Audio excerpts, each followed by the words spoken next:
me go to introduce the first speaker of today. That is Robert van der Bremer. He is Procurement Director, Macro Ingredients at Nutrico. Prior to this appointment, he was a Business Development Manager for Shrimp Feed at the Skretting Global Headquarters in Stavanger, that is in Norway, and a Corporate Development Manager at Nutrico Headquarters in Amersfoort, the Netherlands. He's going to tell us more on raw material quality and the availability and its impact on the input costs. This, ladies and gentlemen, is the opportunity to raise also your questions, and after his 15-minute presentation, he will sit here at the table to first answer your questions, and then hopefully we will have a fruitful discussion. But first, Robert, the floor is yours. Thank you very much, Donatello, and welcome everyone. Good morning, good afternoon, good evening, wherever you are. I'm going to talk to you about raw materials. And obviously, over the last, well, let's say 30 months, we have seen massive turbulence due to COVID. We've really been at unprecedented times. And every time after a few months, when we thought we were seeing the end of all this, we witnessed new distress, new price increases, new logistics issues. And when we thought around COVID all was sort of really behind us, there came the war in Ukraine and the energy crisis that we're now into. Progressing in the background of all that is the heating of our planet, and IPCC scientists saying that it's now or never to limit global warming, urging for a rapid, deep and immediate cut in carbon dioxide emissions. I have been in sourcing for almost 3 years now. So basically, personally, I don't know any better. I don't know what normal is, what normal was, nor what normal will be. So somebody asked for hope. To get from this presentation, I find it difficult because we are in unprecedented times with challenges in raw materials and logistics and in climate change, and sourcing feed ingredients will not get easier going forward. So my presentation today will therefore be about sourcing and about two key elements of that. One, to have ingredients available so you can keep your plant running at the right price and at the right time and at the right place, but also to have high quality ingredients, to have functional, to do what they need to do, to be able to deliver ingredients to your customers that do what they're supposed to do. So starting off on the available, there's basically three things that I think are key issues to discuss. What happened in the last 30 months. One, obviously COVID. Two, the energy shock. And three, climate change. So starting off with COVID. COVID, what happened? Well, first of all, COVID, when it started, was expected to slow down the global economy. And actually the opposite happened. At the same time, shipping crew, transport people saw high illness rates, frequent quarantine cases, and also many of them found more family-friendly jobs. So what you notice is that with the global economy growing, we saw a growing need for logistics and a smaller pool of people to get the actual work done. Next to that, COVID created a global imbalance. It takes a world to feed a world. By some estimates, 80%, so 80% of the global population live in countries which are net importers of food. On top of that, farmers, when they saw prices going up, are holding on to their inventory because they see prices increase and see expectations to make more money. So all of that created quite some volatility in the vegetable markets. But then there was also bird flu raging in Europe and the Americas, limiting the availability of land animal protein. Marine ingredient markets are as unpredictable as ever. And on top of that, we have novel ingredients that are super promising, but simply don't have the skill yet to really provide a counterbalance. So next to COVID, we had the energy shock. So obviously you've seen in the last 6 months a major spike in ingredient or in energy prices. And that is still continuing to today. And obviously the war added a huge amount of volatility and uncertainty to the energy market. There's a general shortage.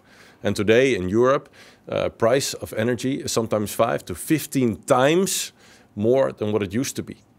So this is a challenge for the feed industry, especially because it's hitting our value chain in several ways. First of all, with the fertilizer to grow the crops, but also for the machinery to plant, harvest, process the crops. Obviously, all the transport that's involved in it. So it's an increasing energy price hits the feed industry and our value chain several times. Finally, there's climate change. And I think the climate change impact on raw material availability and quality is enormous. The planet is heating up and the world is starting to see the consequences of that. There's floods in Europe, Canada, and recently in Pakistan. Extreme temperatures and droughts from France to the Middle East, to India, to the US Midwest, all in levels that we haven't seen worldwide in at least 2 decades. So all these things are damaging prospects for global commodity production. So what is the name of the game then? Well, unfortunately, that name is uncertainty. So what do we see happening? Well, first of all, the economy. Inflation has been mentioned already. Global estimates, the average would be around 7.5% this year. But this is an average. We see also in the developed world inflation rates of double digits. This is something that is, for many of us, never seen before. So what is happening with that inflation? How will that impact our value chain? If you can keep on pushing prices into the value chain, yeah, you are sort of out of problems. But how long can you keep doing that? And at some point, somebody, and that somebody is most likely me and you, when you're in the supermarket buying your groceries, needs to pay for it. And what will happen if people start spending differently or less or not at all? And how will that then feed back to us and the global feed demand? So inflation is a terribly uncertain thing where we haven't, we're starting to see what is going to happen there. Uncertainty obviously also on the geopolitics front. Ukraine and Russia, clear, war is still ongoing. When, where will that end? Nobody knows. How will it end? Nobody knows. What will then be the position of Ukraine and Russia, big commodity producers? We don't know. There's China and the United States having, well, to say it politely, conversations about Taiwan. What's going to happen there? If anything happens, it will be sudden, it will be impactful, and yeah, we will need to deal with the consequences. Finally, the weather. I spoke about the climate already, but when you look at the weather, this is the first time since 2000 that we get 3 La Niñas in a row, usually followed by an El Niño, which means droughts in one place and lots of rain in the other, and then changing. So obviously, big impact on commodity production, and again, uncertainty. And then I haven't mentioned the export bans. Some countries saying, well, if I can't have your palm oil, well, then you can't have my corn. They tend to have a sort of rollover effect. Logistics issues, well, we all know about that. One tanker stuck in the Suez Canal and the whole world is in turbulence. On top of that, there's currency. We all saw the strengthening of the dollar. So yeah, if prices increase, or decrease, do we really all benefit from that? So the big question is, and also at the start we just saw, okay, so what do we want from this session? We want some ideas about the prices. Where are they going? Yeah, it's pretty hard to say. Probably if I would know the answer to that question, I would not be standing here giving this presentation to you today. So where are markets moving? These are 4 charts from a recent report from the Rabobank, a big global agricultural bank. And yes, I think the big impact of the war in Ukraine has now faded out of the markets, which means we are at pre-war levels. But that doesn't mean we are at pre-COVID levels. We are still at incredibly high prices.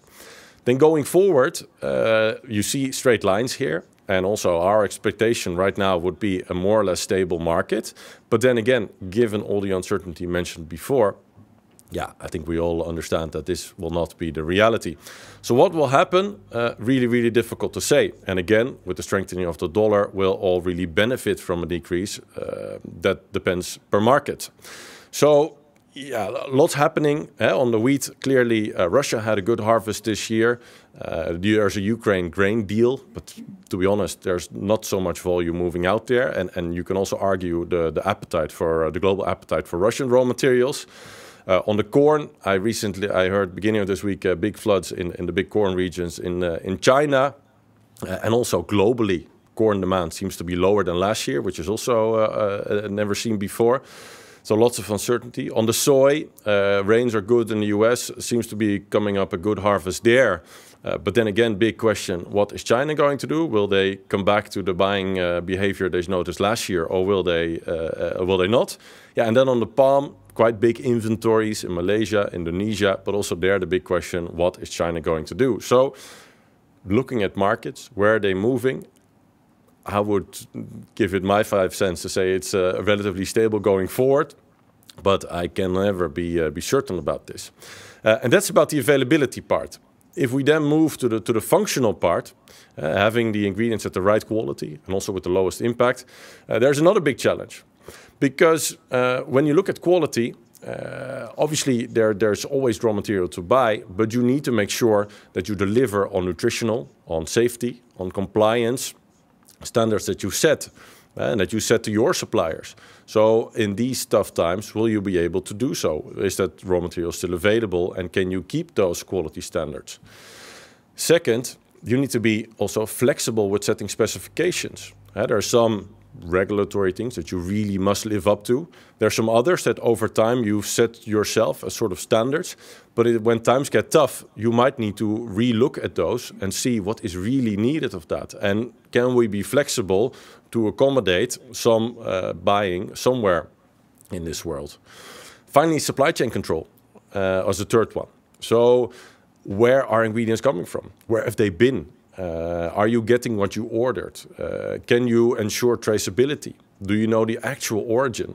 You have a responsibility towards your customers to deliver and to know what and where the product, what is going into the diets of your customers. So having that control and being able to act when things are not in order, when they're not how you want that to be, is really important. And then finally, I think in these times of high volatility, and you obviously sometimes are looking at new suppliers, some people that have options that you have never seen before. And there, I would argue that you need to be careful. Because when times get tough, you get new people entering the market that think they can benefit from that circumstances. So make sure, especially with new suppliers and new ingredients, to really check the quality, check what you're getting. And if things seem too good to be true, they usually are. So be careful. Then the second part is on, there we go. Yes, it's about sustainability. So we had the quality, this is about sustainability. The chart on the left that you see is our greenhouse gas emissions and what they would do if we would not do anything. And it's clearly good that with current policies we are, well, you can say it, stabilizing where we are today. The challenge is here that while on the raw materials and the price increases there, we have a process called inflation, where at some point all of us, everything adjusts to a new, usually higher price level. Unfortunately, with the greenhouse gas emissions, that's not possible. We don't need to get to a new equilibrium, but we need to get to an actual reduction. If we want to take control of the climate and the climate change, we need to go to a 2 degree or 1.5 degree pathway. So while with the raw material prices we find a new equilibrium, on the sustainability side we actually need to reduce. We need to find a new balance, and it's about really turning the tide and doing more, because we need to grow more crops, produce more feed with a whole lot less. It's a big challenge. So what to do? And I think, to be honest, the name of the game is creating flexibility. Strong value chain relationships is one part of that, with customers, to know what their demand is and to be fully up to date on that, to know that you're buying enough but also not too much. With your suppliers, to know what they have, what their challenges are, how you can help them, how they can help you. With banks, with prices increasing, lead times increasing, you need more working capital to run your business. So strong relationships with all those stakeholders will keep you flexible. Transparency on logistics, on where raw materials come from. If there are delays, you need to know about them really soon so you can adapt and make changes. Very clear on the origins as well. So where is stuff coming from? Can we use that? Transparency, very important to create the flexibility.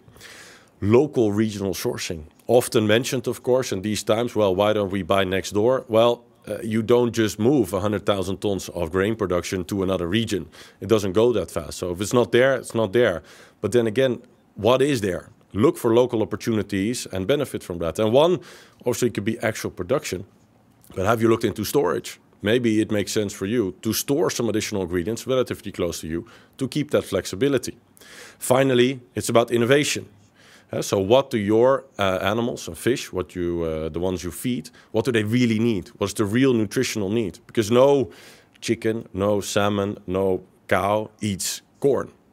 They eat protein and they eat fat. So know what ingredients, nutritional requirements the animal has, and based on that, look at what certain ingredients can bring and about the alternatives that you have to bring those nutrients to your customers. So to close off, what is the new normal? Yeah, unfortunately, I don't have the answer there yet. I think crises will keep coming. So we need to keep dealing with them and stay focused on the long-term challenges. We've had COVID. We are getting into a recession. Climate change is already happening, but is really looming over us. So creating flexibility is the name of the game. So thank you very much. I look forward to the panel discussion and your questions. And it was an honor to be here presenting to you today. So thank you, Robert. And let us, before we start the discussion here at the table, let's dive quickly into some questions that people have been asking during your presentation. And actually, sometimes I mean, it was about volatility, about uncertainty, unprecedented times. It was like one of the leaders of the world was speaking. What are the views on the nearby future is something that I would like to ask here at the table. Some questions that have been raised during your presentation. Do you think that decreasing quality standards will really help availability in the EU, or other factors should be in touch, and which ones? Well, if it really increases, I don't know. I do think that right now, given the situation we're in, I think we need to look at every opportunity we have to get what we need. And I think in that, there is no sacred house, to say it like that. So I think, to be honest, anything should be discussed. Okay. And also on the quality side, then I think we need to be open to be able to discuss anything, and with that, give opportunities for okay. And let me open it up just shortly for the rest of. Do you agree with that? Well, for me, it's a very interesting question, of course. Can we accept decreasing quality standards? And yeah, the question is what do we mean with quality? So in some ways, we cannot cut corners. Sometimes you feel then you are in a catch-22, because we have to keep up the quality and we have to comply to all the regulations, and we don't have any product to buy, so then there is nothing. So that is really the balancing act that we are in. And in that respect, for me, it all starts with what are the real non-negotiables, and the regulatory standards, they are non-negotiables. And there is a wishful thinking, can we all have the same regulation worldwide? It would make life so much easier. Yeah, well, but fact is, it's not. So if we have to change our supply chain and buy from a supplier in Mexico, which was before in Europe, then this supplier in Mexico has to understand the European regulation and comply to it. So that's certainly something we need to consider in our purchasing. Yes, I already opened it up to Geke Naadgeboren Stoffels, to introduce also the other panelists, of course. She's a global quality director at Trouw Nutrition, responsible for design and execution of the policy and the strategy regarding feed to food quality and safety, of course. And Ernst Neff, former director and specialist teacher at the Swiss Institute of Feed Technology, SFT. You started it in 1993 after having worked for many years in the feed and flour mills installation. After 2015, now a consultant in feed milling, and you're advising professionals in the feed industry on how to improve their feed milling process. What do you think? I mean, there might be no holy houses. There might not be. Maybe we have to consider everything. Finally, I definitely agree to what Robert says, but we have to look also at two kinds of qualities. When we talk about quality increase or quality demands, we have to look at the qualities in nutritional points. The nutritional quality? Let's say yes. Chemical properties. Yes. And we have to look at the qualities in physical view. So that means quality of pellets, quality of the feed, and as such, homogeneity, and so on. This is maybe what will be a challenge in the future with different raw materials. Yes. Another question. Already. It looks like globalization is facing a crisis. Somebody says, how to face that, considering our dependency to Chinese manufacturing industry for additives? Yeah, good question. Yes. No, I think one thing I learned in procurement, you should never be dependent on one supplier. And that could be one company, but it could also be one country or region. So with that, I think you want to spread your risk. And that's what we want to do, create that flexibility. Then again, if for certain additives, the only production is in China, I mean, yeah, then that is what it is. You don't just move that. So yeah, this is a challenge, making sure we keep in good relationships.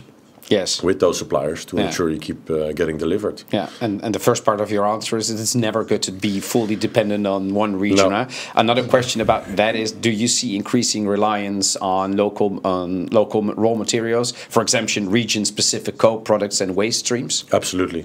I think, but this is... I would always say, especially when you look at macro ingredients, if you can buy them with your neighbor, why would you go to the other end of the world to get it? Given logistics, given supply chain risks, I would always first look around quite next to you. Yes. What is there available? And how can I use this?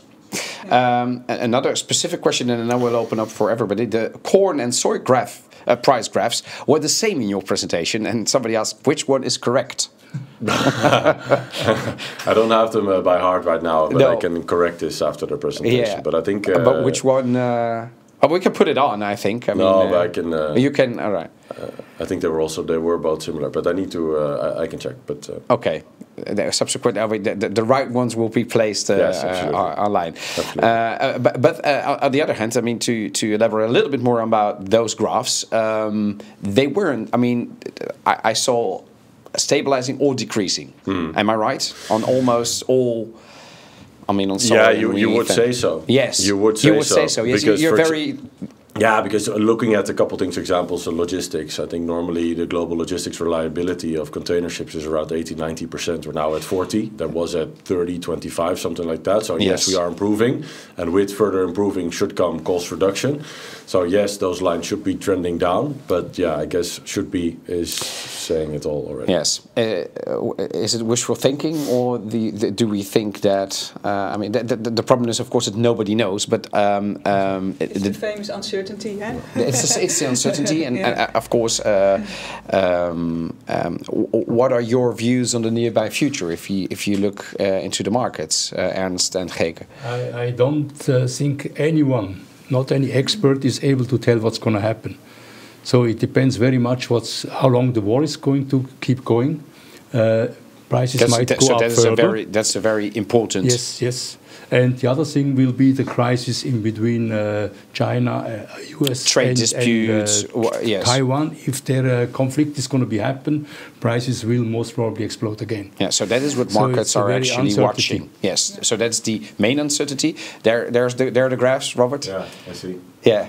Well, it says corn, so the soy one is not correct. I'll correct that for the... The soy one is not correct. The corn one is. Yeah. Okay. And could you say so? I mean, but it is not. I mean. No, I think you see a similar development. For the soy. Yeah. All right. Yeah. Yes. Obviously, at different levels, but yeah.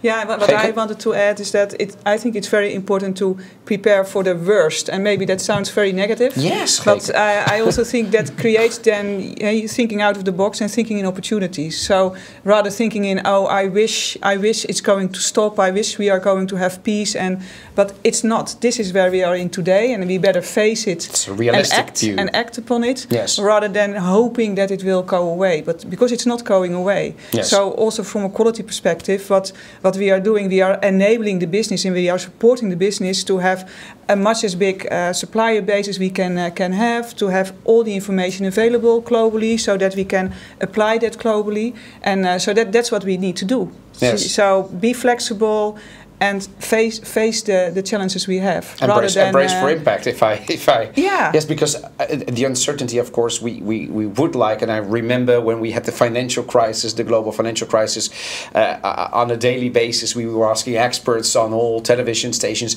what do you think? And of course, obviously, for a couple of months and years, they couldn't predict it because, and we are, and for COVID, actually the same. And now we are in the perfect storm of different crises crisis is, we already elaborated with Pedro on that, and you say nobody, but we have to act. So that's actually the question that I also raised for the attendees. How are you adapting your procurement positions right now? And of course, I think that the attendees hope to hear something from you. Flexibility is something. Somebody says balance quality standards and the number of suppliers, not to rely on a single supplier or country or region. That's the flexibility. Is that important? Absolutely. Yeah, I mentioned that. I think flexibility is one part. I think the other part is real planning. So as mentioned, I think knowing from your suppliers what do you have available, what can you get with us in a certain time frame, but also to your customers, because we tend to, I think previously customer demand was relatively, well, I wouldn't say stable, but at least it was sort of stable and growing and etc. And we never saw a major decline. I think we could start seeing that now. So staying in touch for the planning side, not just with your suppliers to know what they have and what they can deliver to you, but also to your customers to really know what you need. If you buy a certain ingredient now, thinking it's going to take you until January to use that, and then you price it in, but then it takes you to April, yeah, that could mean quite a impact on margins in your business. So adapting your procurement positions, really closely look at both the supply side, but really also the demand side. Also the demand side. Ernst? I believe the pandemic and the crisis that happens right now has shown very typically how depending we are in many cases.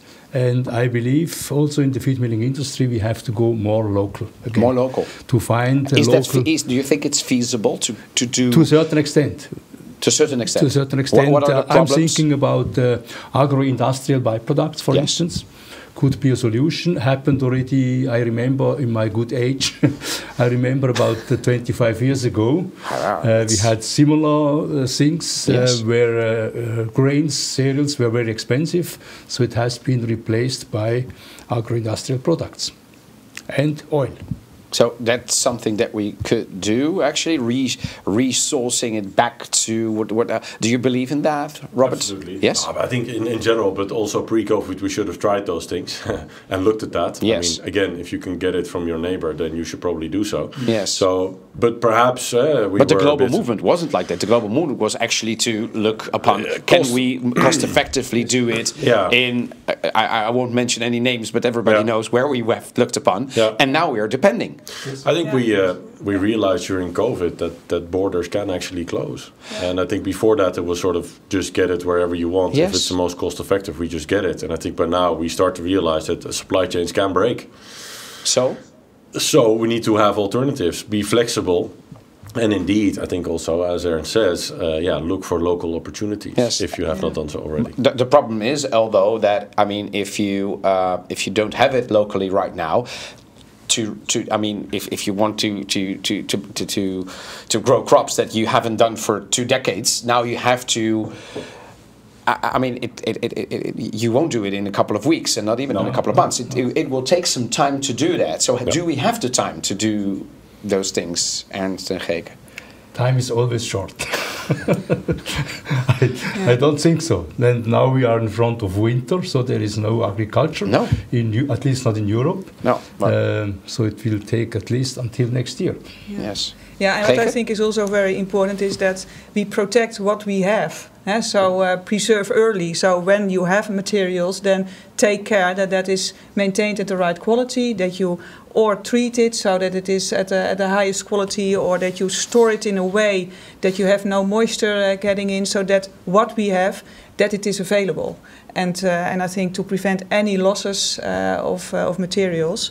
And the other thing is that I think it's also really important that to realize that from a quality perspective, of course, the fewer suppliers you have, the better it is, because then you can really focus on those and really make them perfect. And now we see that we are, moving in a way that we have more and more suppliers we need to look at, and that is really a challenge to really do a very proper, good risk assessment, to see where are our biggest risks and what are the suppliers that we really need to look at. Because in the end, the animal deserves, of course, the best feed. And that's what we do it for. We do it for our customers, but in the end we do it for our consumers, and that's the animals. Yes. But still we have to cope, of course, with some measures, crisis. I will speak a little bit to finalize this table discussion about the sustainability and the recognized drivers. But first, somebody else, and I would like to ask you first, Geke, do you think that the authorities, for example, the EFSA, will be also flexible in a short period of time?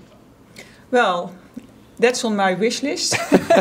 That's on my bucket list, and well, that's going to be very hard, because it's and we, of course, there have been, when the whole war started, then there also were some discussions like, okay, can we negotiate on pesticide or contaminant presence coming from overseas, which have different regulations than in Europe, but that's really very, very hard. So that's not a route that I would put my money on. Hopes for. No. So I would rather, but in the end, it is about feed security as well. Yes, of course. And that is also something that is very important. So in the end, probably the authorities will bend a little bit if feed security is really getting into the at risk.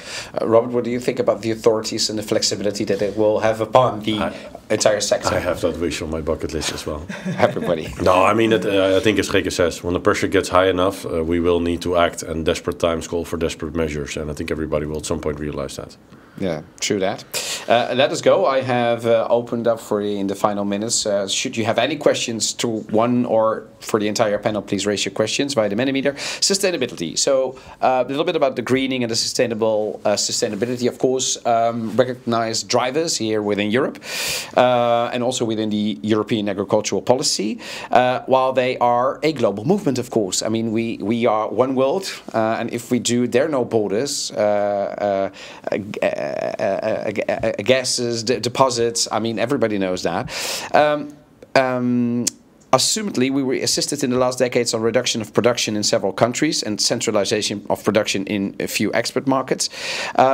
If we look to the sustainability, and if we look at the same time at the unprecedented times, Robert, that you mentioned, what are your views on the nearby future if we take into account that we have actually to do two things? The difficulty is growing maybe more crops with less impact and a reduction on the climate. That sounds like something that is, at least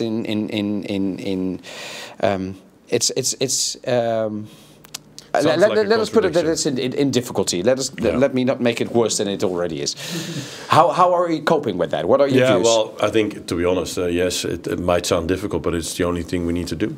And with that, we need intelligent companies and intelligent people to help us deliver more with less. And that can be in all kinds of things, but I don't think we have an option. But what are the first things that we have to do if we have to do it? Because we have to feed the world, and we have to, and we know that it is rising and increasing, and at the same time, I mean, you were mentioning it in your presentation as well. Sustainability is key. We have to reduce. It is not a question to do that. So we have to do both. But I mean, if we continue on the same scale as we're doing now, then we know what happens. So we have. Is there enough innovation? How are we going to cope with that? Yeah, no. I think in the feed industry, I think the first thing with all these things, it comes with knowing where we are. Knowing what where we are today, what is the footprint today of our diets, and what is the footprint that we bring to customers. I think the feed is responsible for a big part of the cost for farmers, but also a huge part of the impact. So I think with that, the feed industry has a big responsibility to, first of all, find out, okay, so what is that impact? And then when you know what that impact is, from which ingredients, from which regions, you could then start looking, how could we reduce that? Okay, so do we have other ingredients available with a lower footprint? This is something we need to do also in these desperate times when prices are increasing and availability is limited. Ernst, what's your take on this? In my opinion, the footprint of the feed industry is just one footprint. The other footprint will be the animal farming, where our product is going right to it. And there might be bigger pressures on the animal farming, which will affect the feed milling industry in a certain way. I see also an opportunity to go more frequently into organic feed, which would also be a contribution to climate protection or climate change in a certain way. Yeah, I think organic is still a niche, and yes, that might be growing, but it's still relatively small. I do think that feed industry is taking action, and we should. And at some point, somewhere, we should just put an ambition on the ground and say, this is what we're going to deliver on, and then find ways to get there. There's no one way, of course. Organic is a part, but it is not the whole. There's many things. There's many things. Geike, what's your... Well, I totally agree what the gentlemen are saying. And what we need is really creativity and looking in a different way at these challenges. So they are certainly challenges, but I also think that when we get the right people together and think, we have to really move, but also think in a different way about how we can bring and reduce the carbon footprint. And I think it's also great that we are in the industry where we actually can make that difference. Yes. So we are the ones that have to make it happen. And I think it's great that we are sitting here to do that.